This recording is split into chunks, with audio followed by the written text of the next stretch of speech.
Good evening, everyone. Electric potential due to solid charged non-conducting बेटा। Non-conducting में क्या होता है कि चार्ज अगर आप देते हो तो उसके वॉल्यूम में चला जाता है। इसका सबसे सिंपल तरीका क्या होता है, इलेक्ट्रिक फील्ड इनसाइड किसी पॉइंट पे पता कर लें, जो कि आपको याद भी होगा 1/4πε0 small r upon capital R cube था। अगर आप उसको ही इंटीग्रेट करें, तुम कहोगे इंटीग्रेट क्यों? क्योंकि dV = EdR का इंटीग्रेशन आएगा तो रिजल्ट आता है। तो हमसे रिजल्ट को हम फाइंड आउट नहीं कर रहे हैं, डायरेक्ट करते हैं। Electric potential due to a solid charge non conducting sphere. इसका मतलब ही होता है बेटा वॉल्यूम चार्ज डेंसिटी। देखिएगा, सॉलिड नॉन कंडक्टिंग स्फीयर है, सॉलिड है, नॉन कंडक्टर है, चार्ज इसके वॉल्यूम में स्प्रेड हो जाएगा। चार्ज टोटल Q है, सेंटर O है, रेडियस हम इसका R ले रहे हैं। सबसे पहले हमें बोला गया कि अगर पॉइंट P बाहर हो तो यहां पर इलेक्ट्रिक पोटेंशियल बताइए। तो बेटे बताएं, बाहर के पॉइंट पर इलेक्ट्रिक पोटेंशियल का फार्मूला वही है जो पॉइंट चार्ज का होता था। सरफेस में पोटेंशियल का फार्मूला वही है जो पॉइंट चार्ज जैसा होता था, बस अंदर बदलता है। तो हम पहला यहां बात करेंगे, if R is greater than capital R, that is point P is outside. समय ऐसा ये व्यवहार करता है कि जैसे कि इसका पूरा चार्ज कॉन्सेंट्रेटेड है सेंटर पे, तब इसका पोटेंशियल बेटा V आउटसाइड जो आ जाता है, that is equal to 1/4πε0 Q by small r आता है। लेकिन क्योंकि चार्ज यहां वॉल्यूम पर स्प्रेड है, तो यहां पर एक टर्म वॉल्यूम चार्ज डेंसिटी लाया जा सकता है। वॉल्यूम चार्ज डेंसिटी रो से लिखें तो बेटा ये क्या होता है, चार्ज अपॉन वॉल्यूम होता है। और वॉल्यूम किसका बेटा, इस स्फीयर का वॉल्यूम हो जाएगा 4/3 कैपिटल R क्यूब। तो यहां से हम Q की वैल्यू रो के टर्म में फाइंड आउट कर सकते हैं। देखें Q इक्वल टू क्या है, रो इंटू 4/3 R क्यूब। यह है, अगर हम इस Q की वैल्यू को उठा के इस जगह पे रख दें तो है हमारा फार्मूला रो के टर्म में आ जाएगा। तो देयरफॉर V आउटसाइड रो के टर्म में आ जाएगा, रो 4/3 R क्यूब अपॉन R। 4 पाई ही कैंसिल हो रहा, और कुछ खास तो हो नहीं रहा। तो आप देखें बेटा V आउटसाइड क्या आ जाता है यहां पर, देखें बेटे rho R cube upon 3ε0 R। ये फार्मूला रो की टर्म में आएगा। सेकेंड पॉइंट बेटे हो जाएगा, if R is equal to capital R, that is point P is on the surface. तो क्या आएगा, बस R की जगह कैपिटल R कर दीजिए। Therefore इक्वेशन 1, देखिए Vs इक्वल टू R की जगह कैपिटल R कर दें 1/4πε0 Q बाई R। माइक बंद रखें बेटे। और इक्वेशन 2 में भी यही कर दीजिएगा। इक्वेशन 2 में भी बेटे आप ये करें, V outside is rho capital R cube upon this small r is replace by capital R 3ε0 capital R। Simplify करेंगे तो रो R स्क्वायर अपॉन 3ε0, तो ये रो के टर्म में आ जाएगा। इसे लिख लो, तो फिर लास्ट पार्ट कर लेते हैं।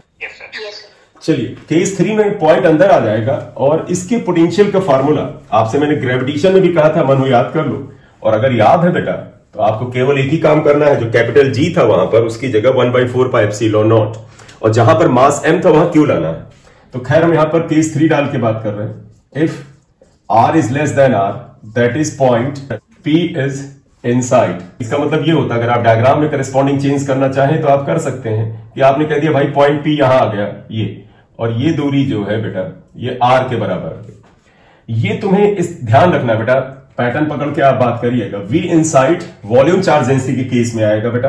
पहले तो ये हो गया Q/4πε0 बाहर निकाल लो, यानी 1/4πε0 Q बाहर निकाल लीजिएगा। अंदर आ जाएगा 3R² - R² upon 2R cube आता है।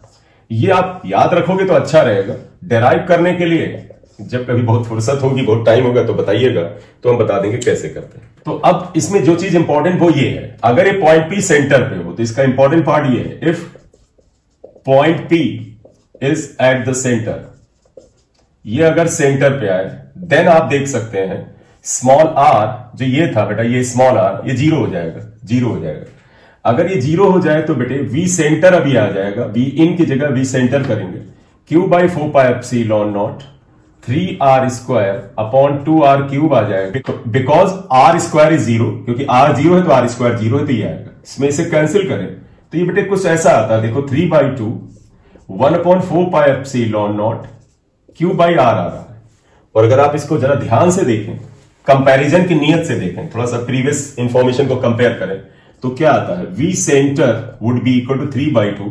ये बेटा V सरफेस आता है, इस 2 जो सरफेस पे था उसको देखो, उसका यही रिजल्ट था, that is equal to V surface आता है। ये काफी इंपॉर्टेंट रिजल्ट है जो किसी ना किसी रूप में आपके काम आता रहता है। तो अगर आपको ये नहीं भी याद है, देखो याद है कोई चीज तब तो कभी भी नुकसान है ही नहीं, लेकिन अगर ये नहीं याद है तो कम से कम इसे याद रखें। Means that for a solid non conducting charge sphere in which volume के अंदर चार्ज स्प्रेड होता है, उसका अगर आप ग्राफ बनाओगे तो बेटे ऐसे कुछ आएगा। ये R डिस्टेंस ले लीजिए, इधर वोल्टेज ले लीजिएगा, पोटेंशियल ले लिया, और आपने पोटेंशियल को y एक्सिस पे लिया, x एक्सिस पे दूरी को लिया, और यहां तक इसकी बाउंड्री ले लिया कैपिटल R। लॉजिक आप समझ रहे हैं हम कैसे रखते हैं, इस पूरे स्फीयर को ऐसे याद रखेंगे कि इसका सेंटर ओरिजिन पे आ जाए। आप देखिए सेंटर पे पोटेंशियल 0 नहीं था बेटा, यहां 3/2 ऑफ VS था, यानी सरफेस पे एक काम करो, इसको 3 हिस्सों में बना लो, 1 पार्ट, 2 पार्ट, 3 पार्ट।